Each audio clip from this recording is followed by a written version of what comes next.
Friends, thank you for being here today. What if I told you that in exactly 6 months, the border between Canada and the United States could transform from an open highway into a toll booth?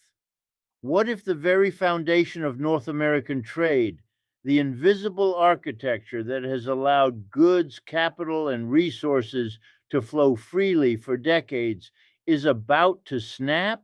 Not gradually, not eventually, but on a specific date that most Canadians will celebrate as a national holiday, completely unaware that it marks the beginning of economic annexation.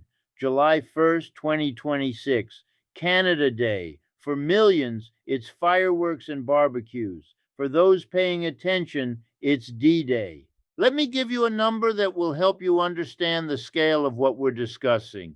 Every single day, $3.6 billion in trade crosses the US Canada border. That's not annual, that's not monthly, that's daily. A single day of disruption costs more than the entire annual budget of some small nations. And we're not talking about disruption anymore. We're talking about a deliberate renegotiation designed to strip Canada of economic sovereignty using a mechanism that most people have never heard of.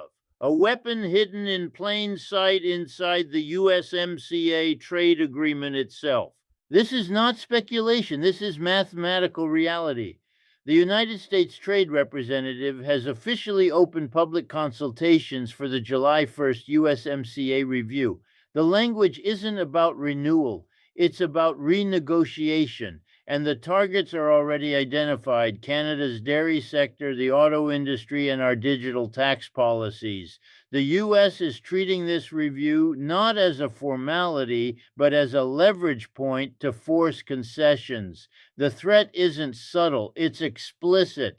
Close the door on China, or we close the door on you. Here's what makes this a structural fault line rather than a standard trade dispute.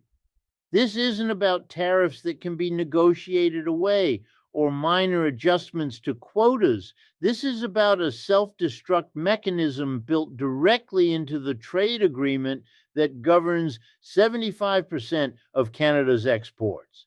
A mechanism that transforms certainty into chaos. A mechanism that was intentionally designed, to ensure that Canada could never diverge from US economic policy without risking national survival. Let me explain how we arrived at this moment, because the threat we face today was set in motion years ago during a negotiation that most Canadians have already forgotten. The year was 2018. Donald Trump had just threatened to tear up NAFTA entirely. Canada was facing the possibility of losing tariff-free access to the American market, a market that represents the lifeblood of our manufacturing sector, our resource economy, and our agricultural exports. The pressure was immense. The choice appeared binary: accept American demands or face economic catastrophe. So Canada accepted. We signed the USMCA. We celebrated it as a victory, a preservation of the status quo. But buried inside that agreement was Article 34.7, the Sunset Clause. Unlike NAFTA, which was indefinite, the USMCA comes with a built-in expiration mechanism. Every 6 years, the three signatories must conduct a joint review. If all parties do not confirm a 16-year extension in writing, the agreement enters what I call a death spiral. It shifts to annual reviews, 1 year at a time. No long-term certainty, no investment security, just perpetual renegotiation. That concession, that single article, seemed like a reasonable compromise in 2018. After all, 6 years seemed like forever. The assumption was that by 2026, cooler heads would prevail, rationality would win. The U.S. would recognize the mutual benefits of stable trade relations and simply rubber stamp the extension. That assumption was wrong. What Canada failed to understand in 2018 was that the Sunset Clause wasn't a safeguard. It was a hostage mechanism.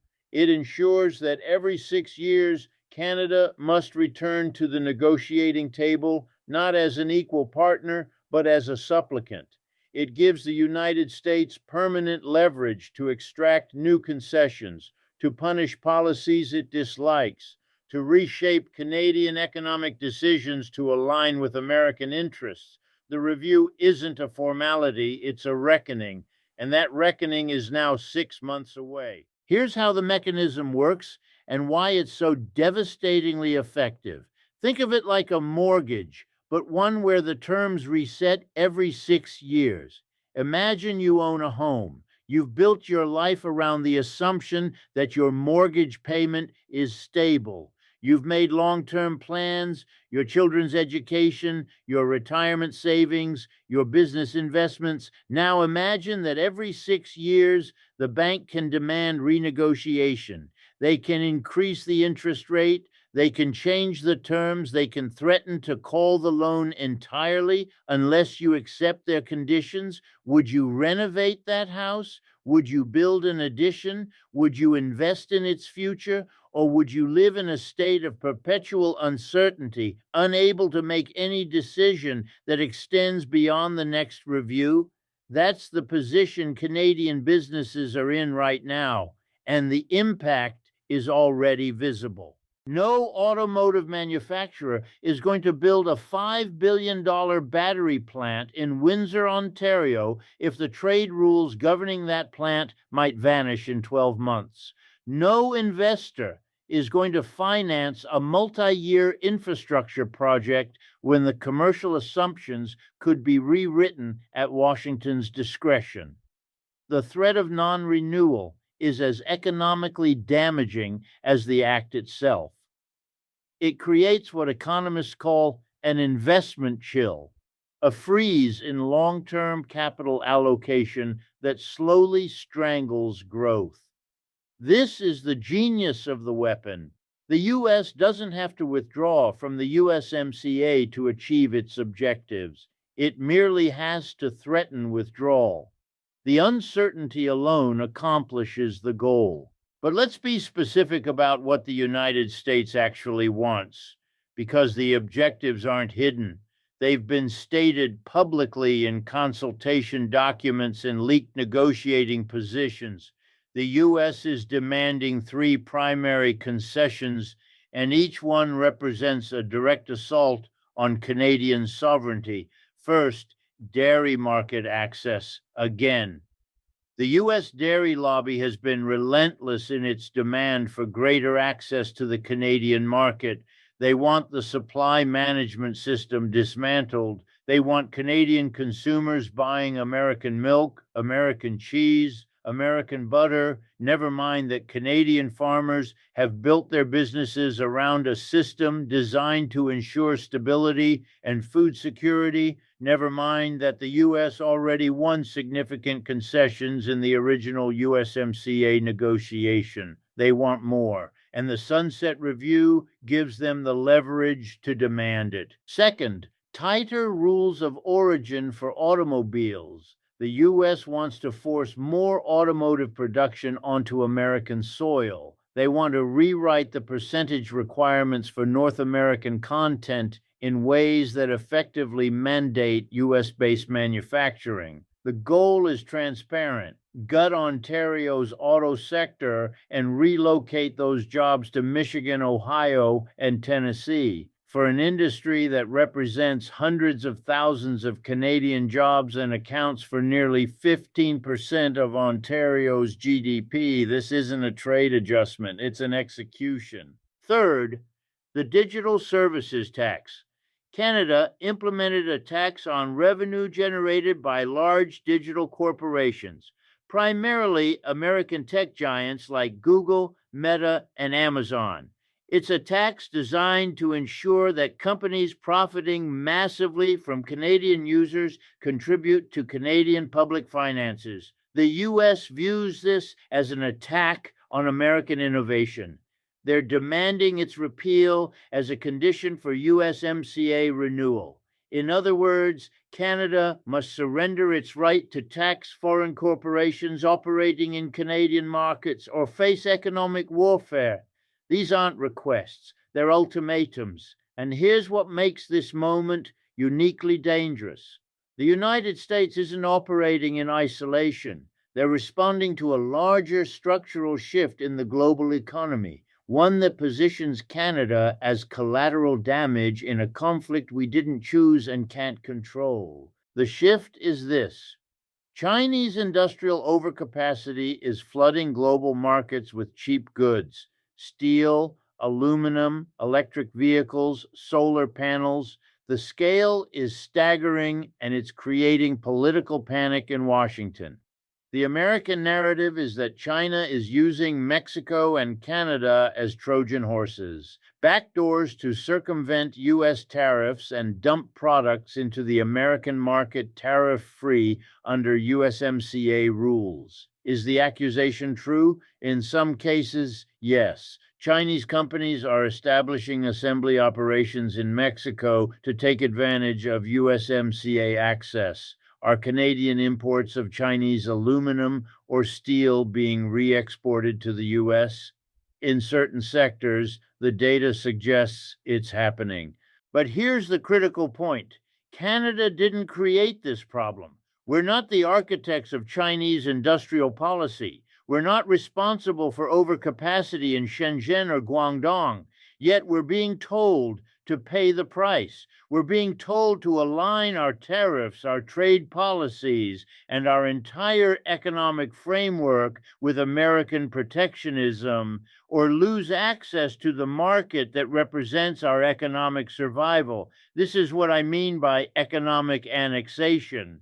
If Canada must mirror every U.S. trade decision, every tariff policy, every regulatory framework just to maintain market access, are we still a sovereign nation? Or are we a resource colony with a flag and a national anthem? The pressure is already building. Just last month, American aluminum producers began lobbying for renewed tariffs on Canadian aluminum, claiming surge imports are threatening domestic production. This is the artillery barrage before the infantry attack. It's the softening up.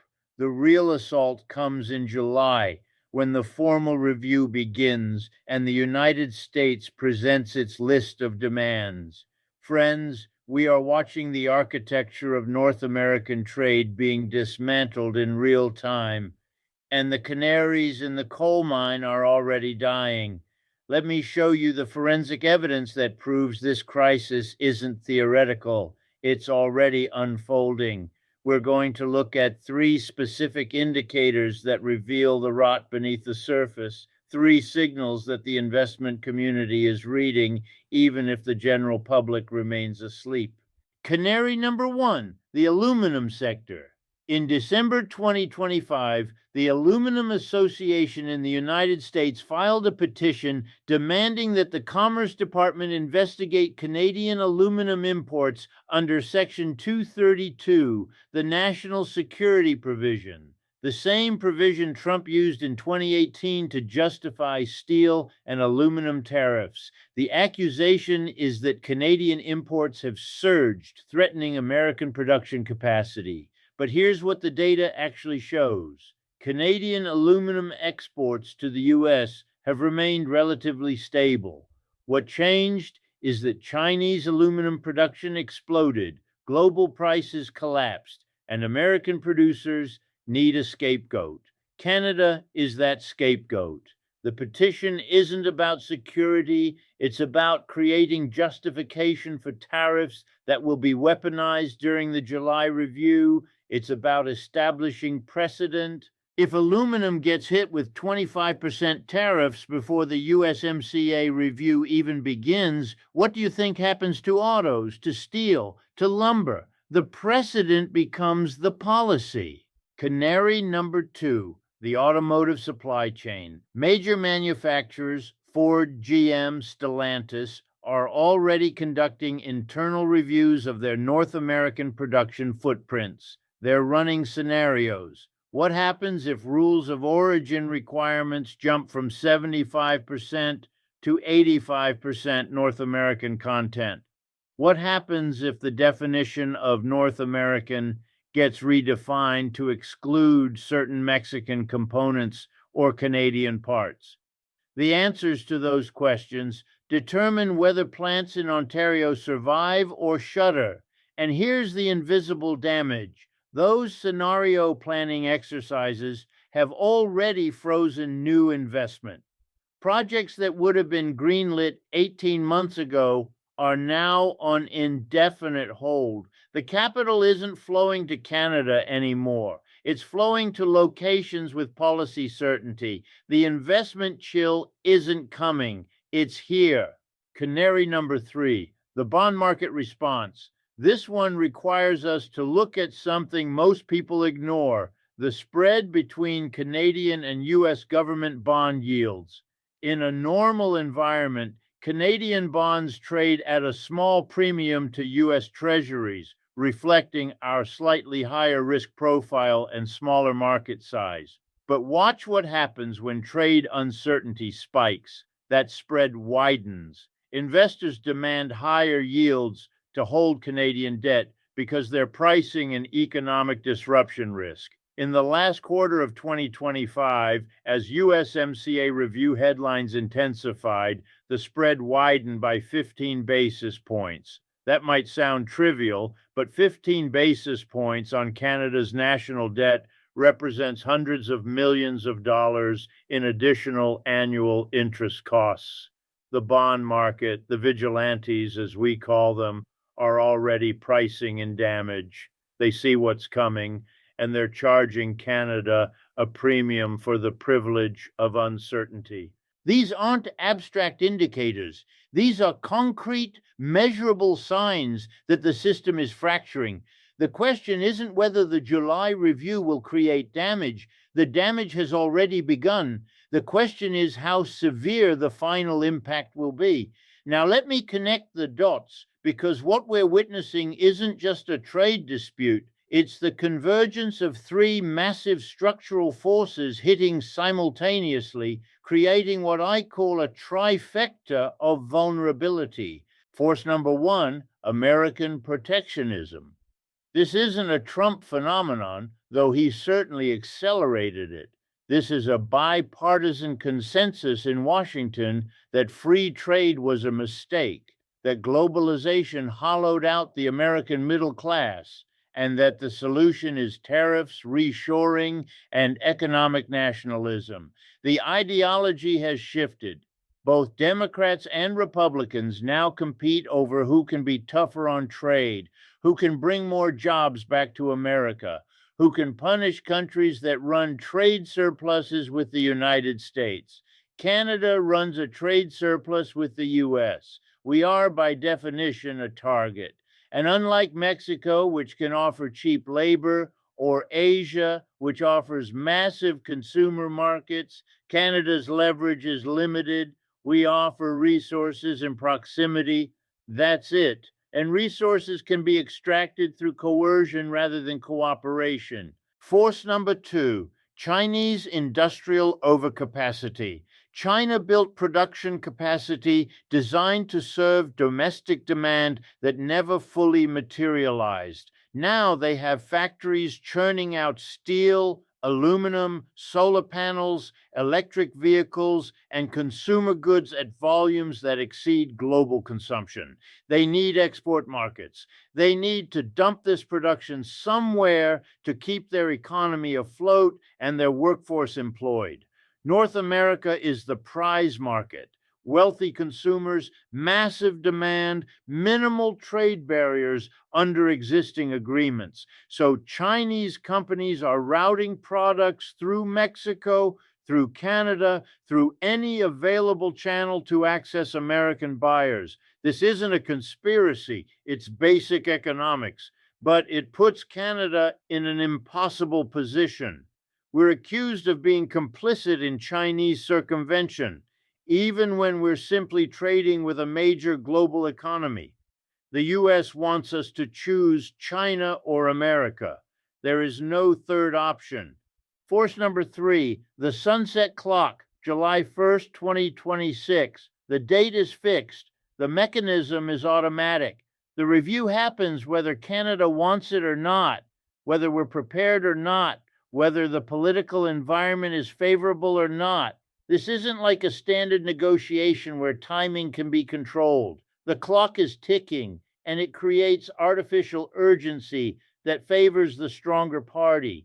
The United States can wait. They can drag out consultations. They can make demands and refuse to budge, knowing that every passing day increases Canada's desperation. We're the ones who need the deal renewed. We're the ones whose economy depends on certainty. We're the ones with everything to lose.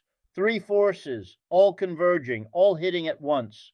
And here's where we need to talk about something more dangerous than economics. We need to talk about psychology. Specifically, we need to talk about normalcy bias, the hardwired human tendency to believe that tomorrow will look like yesterday, that the systems we've relied on will continue to function, that disruptions are temporary and things will return to normal. Normalcy bias is why people don't evacuate before hurricanes. It's why investors hold stocks all the way to the bottom of a crash. It's why entire populations can sleepwalk into crises that, in hindsight, seem completely obvious. And it's why most Canadians are not preparing for what's about to happen in July. The bias works like this. You've lived your entire life in an environment where trade with the United States was stable, predictable, and mutually beneficial. Your job exists because of that trade. Your standard of living depends on it.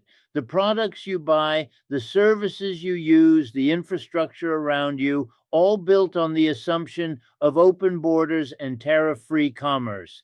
That assumption is so deeply embedded that you cannot imagine an alternative. When someone suggests the system might break, your brain rejects it, not because the evidence is lacking, but because accepting the possibility requires confronting a reality too destabilizing to process. So you rationalize. You tell yourself that cooler heads will prevail, that the relationship is too important to sabotage, that surely the politicians will work something out, that this is just posturing, just negotiation theater, just another trade spat that will blow over like all the others.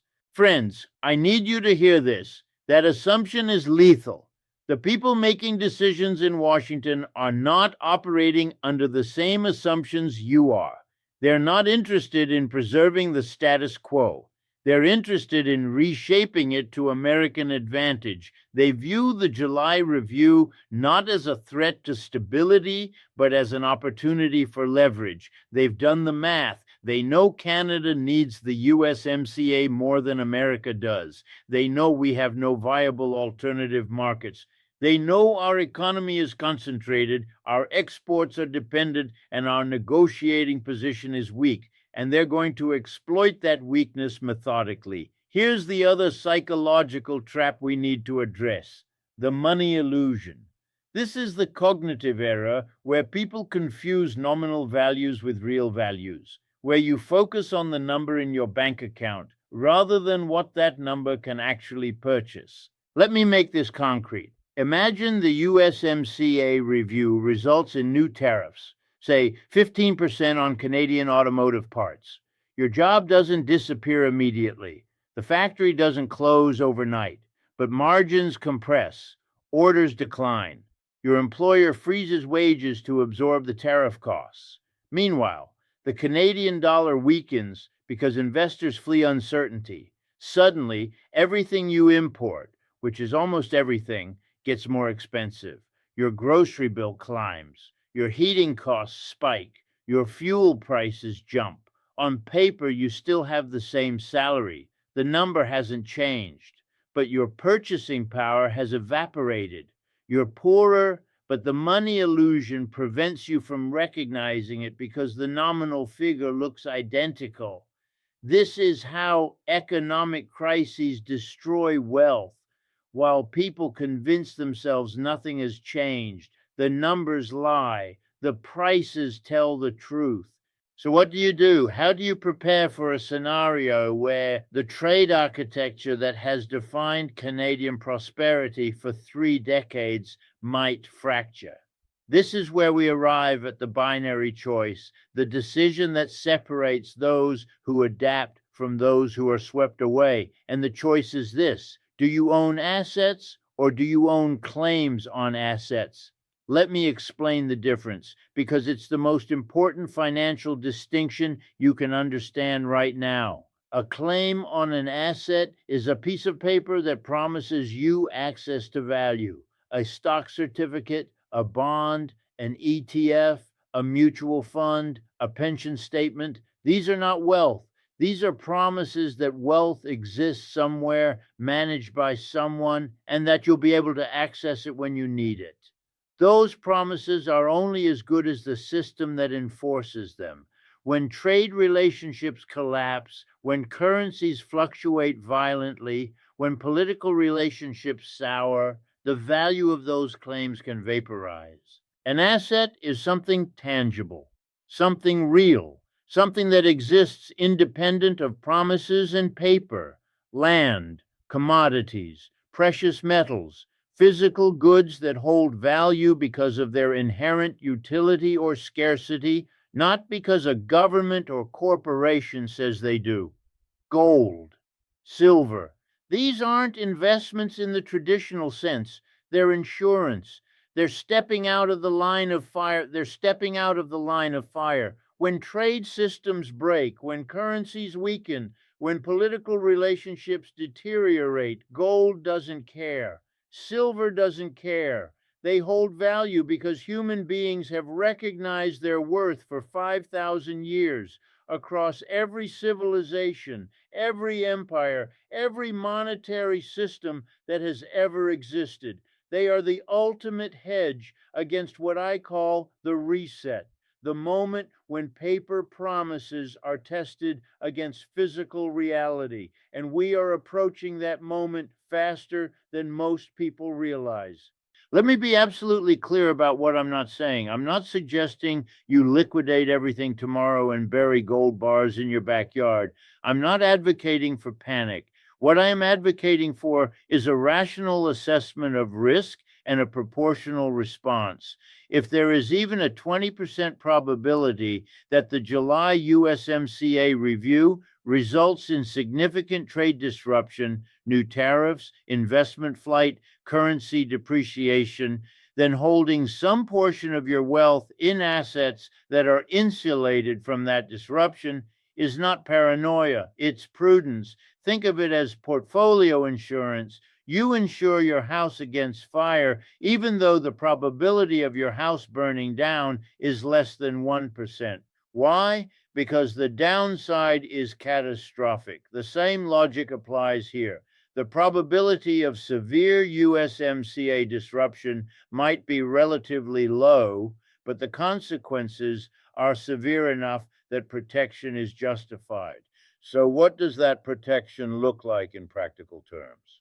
For most people, it means allocating somewhere between 5 and 15% of investable assets into physical precious metals, not gold stocks, not mining ETFs, not futures contracts, physical metal that you either hold directly or store in allocated, segregated vaults where you have legal title. This isn't about getting rich. This isn't about speculation. This is about preserving purchasing power if the Canadian dollar weakens or if financial markets freeze during a period of trade chaos. But here's what most people miss: the window for this kind of preparation is not infinite, it's closing.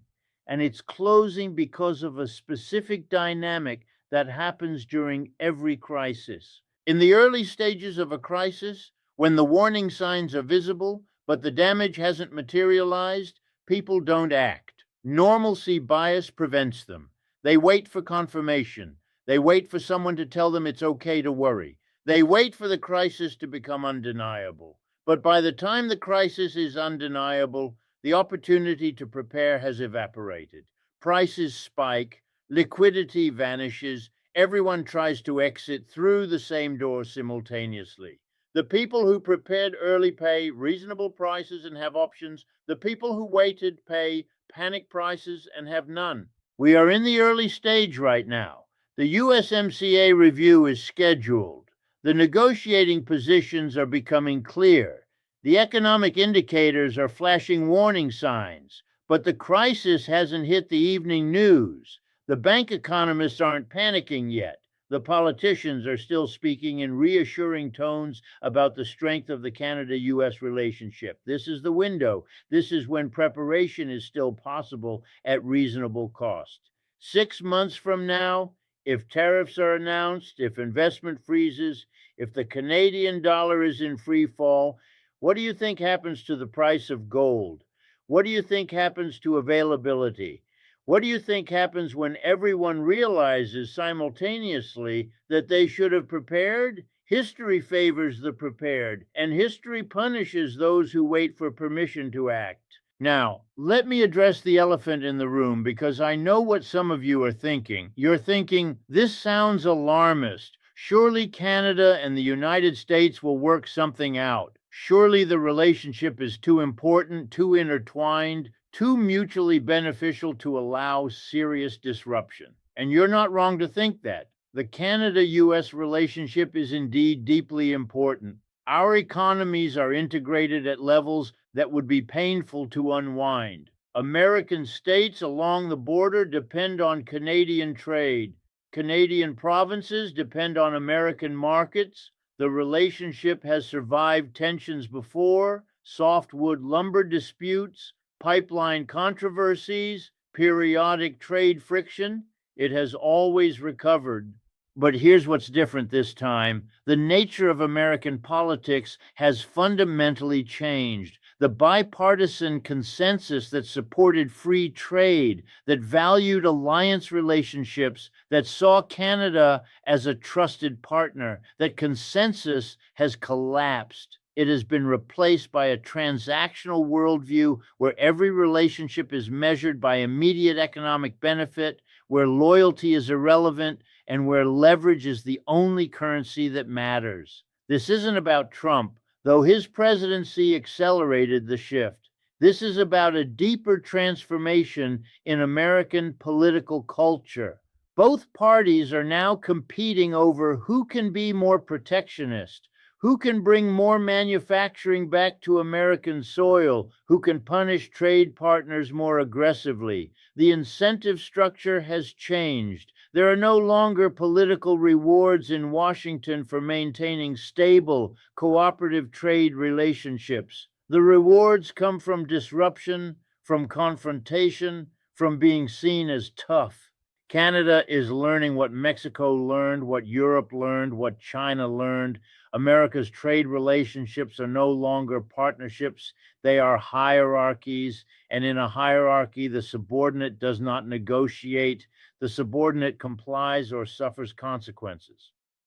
The July review is going to test whether Canada is willing to accept that subordinate position, whether we are willing to surrender dairy market protections to satisfy Wisconsin farmers, whether we are willing to gut Ontario's auto sector to placate Michigan unions, whether we are willing to repeal taxes on American tech giants because Silicon Valley demands it, whether we are willing to align our entire trade policy with American protectionism, even when it damages our relationships with other trading partners. If we comply, we preserve market access, but we surrender sovereignty. We become a resource appendage of the American economy, a jurisdiction that exists to supply raw materials and absorb American exports. With no independent economic policy and no ability to make decisions contrary to Washington's preferences. If we resist, we face tariffs, we face trade disruption, we face the possibility that the USMCA enters that death spiral of annual reviews, creating permanent investment uncertainty that slowly strangles growth. This is the choice. This is the binary. And there is no third option where everything stays the the same. So let me bring this back to you, to your personal situation, because ultimately that's what matters. Global trade dynamics and political theater are important, but only insofar as they affect your ability to provide for your family, to maintain your standard of living, to protect what you've built. Here's what you need to understand. The decisions being made in Washington and Ottawa over the next 6 months will determine the trajectory of the Canadian economy for the next decade. Those decisions will determine whether your job is secure, whether your home maintains its value, whether your savings preserve their purchasing power, and you have zero input into those decisions. You are not at the table. You are not consulted. You are simply expected to absorb whatever outcome emerges. That's the reality of our situation. We are passengers, not drivers. But being a passenger doesn't mean being helpless. You cannot control trade policy. You cannot control currency markets. You cannot control whether American politicians decide to weaponize the USMCA review, but you can control your personal preparation. You can control your asset allocation. You can control whether you're positioned to weather disruption or whether you're fully exposed to it. And let me be very specific about what preparation looks like beyond just precious metals, because this is about more than portfolio insurance. Preparation means reducing personal leverage. If you're carrying high interest debt, now is the time to pay it down. If a trade crisis hits and the Canadian dollar weakens significantly, service debt becomes more expensive in real terms. Your income might stagnate or decline, but your debt obligations remain fixed. That squeeze is how people lose homes, lose businesses, lose everything they've built. Preparation means increasing financial flexibility. Build an emergency fund if you haven't already. 6 months of expenses minimum. If your industry is vulnerable to trade disruption, and if you work in automotive, manufacturing, agriculture, or resource extraction, you are vulnerable. Then you need a buffer that allows you to weather temporary unemployment or reduced income without immediately facing financial catastrophe. Preparation means diversifying income sources. If your entire livelihood depends on a single employer in a trade sensitive sector, you are carrying concentration risk. Can you develop side income? Can you acquire skills that would allow you to pivot if necessary? Can you create multiple streams of revenue that don't all depend on the health of Canada-US trade? These aren't dramatic actions. These aren't bunker building end of the world preparations. These are rational, prudent steps that any financial advisor would recommend, regardless of geopolitical concerns. The difference is that the timeline matters now. The urgency is real. The window is 6 months. Friends, I want to end by addressing something that I think is crucial: hope versus preparation. Hope is not a strategy. Hoping that politicians will work things out, hoping that the relationship will survive, hoping that everything will return to normal. That hope is understandable. It's human, but it's not a plan. Preparation doesn't require you to abandon hope. You can prepare for a negative outcome while still hoping for a positive one. The two are not mutually exclusive. In fact, the people who prepare are often the ones who maintain hope most effectively because they know they have options regardless of what happens. The people who refuse to prepare are the ones who live in fear because they've placed their entire future on a single outcome over which they have no control. So prepare. Do it calmly, do it rationally, do it proportionally. Don't panic, but don't delay. Review your portfolio. If you're heavily concentrated in Canadian equities, especially in trade sensitive sectors, consider diversification. If you hold no physical precious metals, consider allocating a small percentage. If you're carrying unnecessary debt, create a plan to reduce it. If you have no emergency savings, start building them. And do it now, because in 6 months, when the July 1st review begins, when the negotiating positions harden, when the headlines start screaming about trade war and economic crisis, that's when everyone else will try to do the same thing. That's when prices spike, when options disappear, when preparation becomes impossible. The silent giant is waking. The architecture is fracturing. The fault lines are visible. What was once unthinkable is now probable. And the window for preparation is measured in months, not years. July 1st, 2026. Canada Day, D-Day. History favors the prepared, and the window for preparation is closing. Thank you for being here, friends. Stay vigilant.